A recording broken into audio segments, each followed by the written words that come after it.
Today we are talking about the Cherry Creek School District and the School of Choice program for it. That's right. Today, by the end of this video, you will understand everything you need to know about applying and filling out the School of Choice forms and figuring out where your kid's going to school.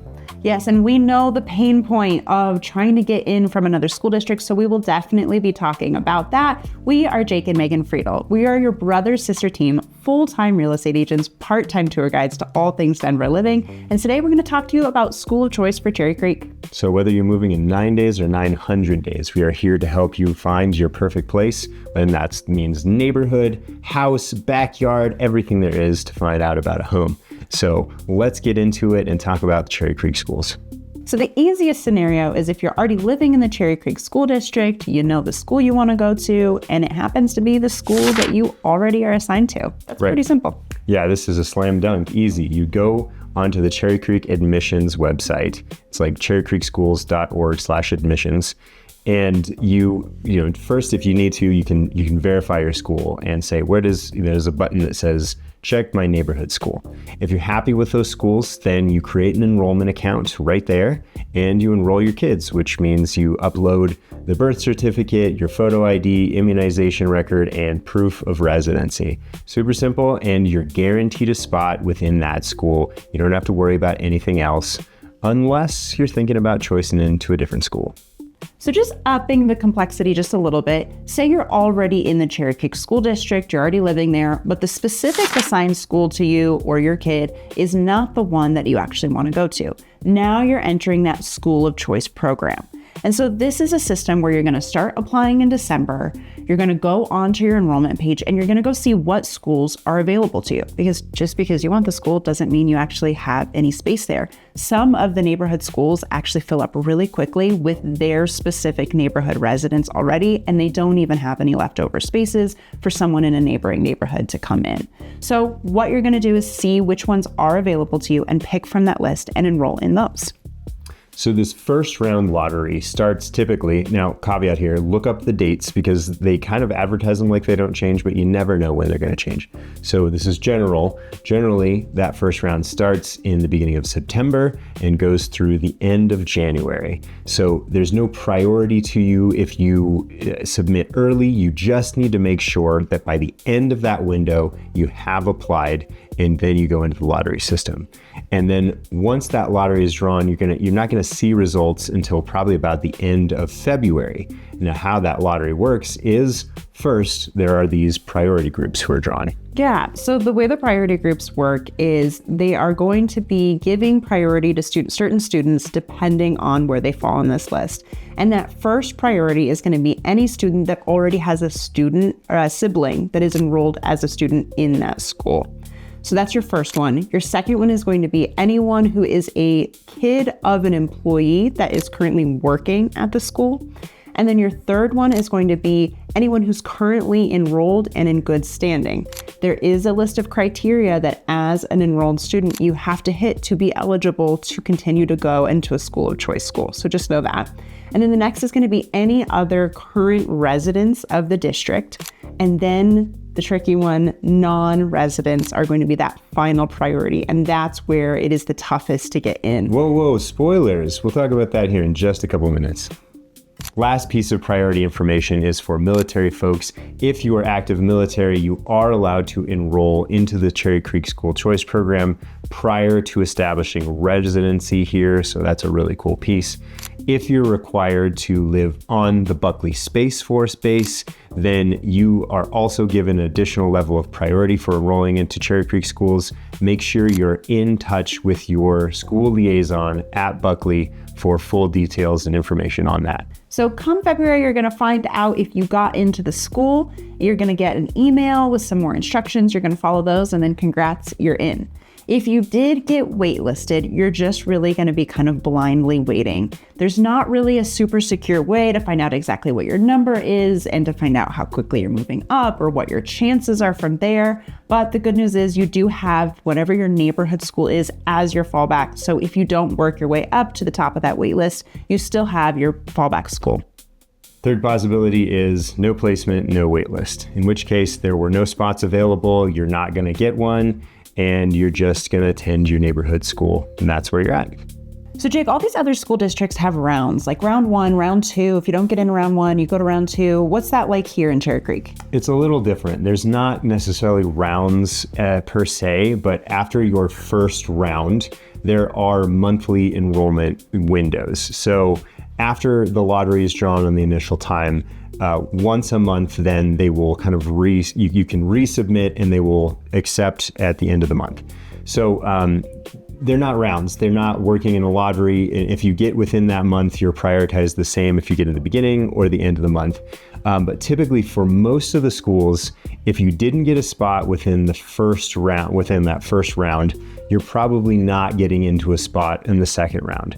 Now, if you move into the district and you miss that first round of priorities, you're still guaranteed a spot at your local school. So don't worry, you're just probably not getting out of that school and into another Cherry Creek school, at that point in time. Yeah, this kind of sounds to me like you have one round really of applications, and then there's just kind of an ongoing monthly basis where you can continue to apply if you didn't make it into that first round of applications. So say you moved or something like that. Right. And you can try to get into a different school. It's just that most of these schools are already full. They're already full and you're not getting into them at that point after that first round. Final scenario here is what happens if you're trying to get in the Cherry Creek School District and you don't live within the boundaries? Okay, for out of district residents, this is a struggle because you are going to apply in that same round along with everybody else. But as I went through in that priority list, you are the last final priority there. So typically a good chunk of the schools are already completely full, do not have any more available space by the time that final priority is considered. But if there are a couple schools that still have some seats up for grads, you're entered into a lottery system. The lottery is pretty big and just a few people are selected from that. So that is a pain point for a lot of people who are trying to get into one of these Cherry Creek schools, who are multiple years in trying, and we've had clients ask us, like, what do we need to be doing differently? Is there something we can do to shine? And the answer is not really. It's a lottery system. So there's not something special you could have or someone special you could know to get in. You're really just entering the lotto there. Good luck. So let's talk a little bit about things that our clients are always coming to us with, things that they're always asking or things that we're frequently finding coming up in Reddit threads, everything that people really want to know that we didn't already go over. You mean like frequently asked questions? That's it. That's great, because there's some confusing things that we're going to touch on if we haven't touched on them before, and maybe a couple of things to repeat that we think are important. So if you're newly moving into the Cherry Creek School District, you're under contract on your dream home, you're so excited, but you're not officially closed. So you don't have that proof of residency official paperwork yet. What do you do?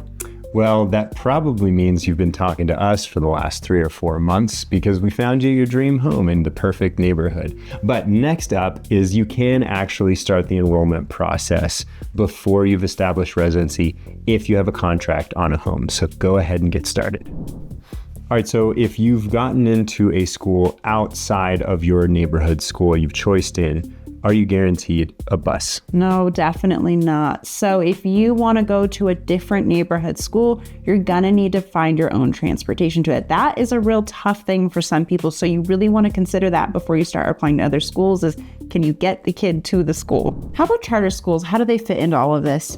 Right. So charter schools, again, are schools that are within the public school district, but they operate on a slightly different system there. So there's a handful of these. They are completely separate application processes from the rest of the district. So you cannot do those through the Cherry Creek Schools admissions website. You're going to go to those schools separately and apply for those. So you can apply for one of those schools and also apply for a school that is out of your neighborhood.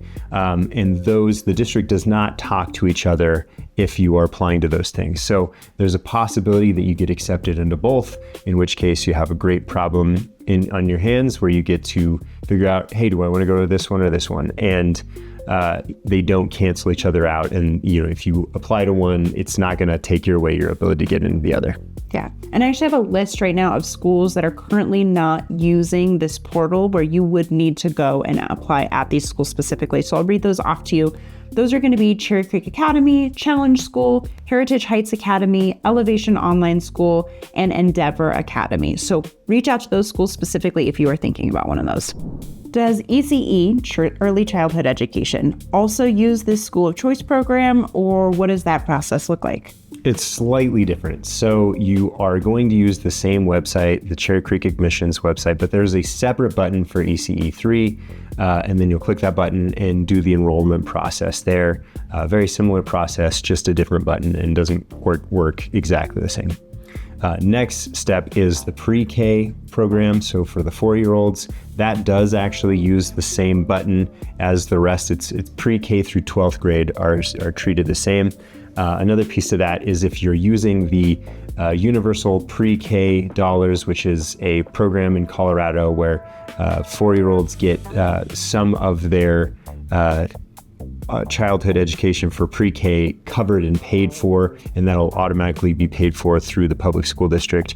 You do have to do those in 2 steps. So you go through the enrollment process through the admissions website, and once you are placed in a school, you then go fill out the UPK dollars, and you can designate those UPK dollars to the school you've been accepted to. And the way those UPK dollars work is you're funded for 15 weekly hours for your kid. If you want to do more than that, then more hours of that is going to come out of pocket from you. Do families need to do the school choice enrollment process every single year? No, they don't. So when you're going to do this is going to be if you're in a transition year, meaning you're going from middle to high school, or if you want to change schools again, or if you've moved out of the district. But if you're already a currently enrolled student in one of the CCSD programs, then you're all good to go throughout your duration of time at that school. You do need to make sure that your student is staying in good standing throughout that time, because that can earn them a kick out of the school. And last piece, if you're moving within the school district too, and you want to stay, keep them at the school they've been attending, you'll have to apply for that as well. If you're looking to buy a home in the Cherry Creek School District, you might want to be starting to talk to someone who knows a lot about the area. And I would say maybe we fit that bill. I'd say so too. I mean, we both attended the Cherry Creek School District. We both grew up in Centennial and Southeast Aurora, depending on which parent we were living with.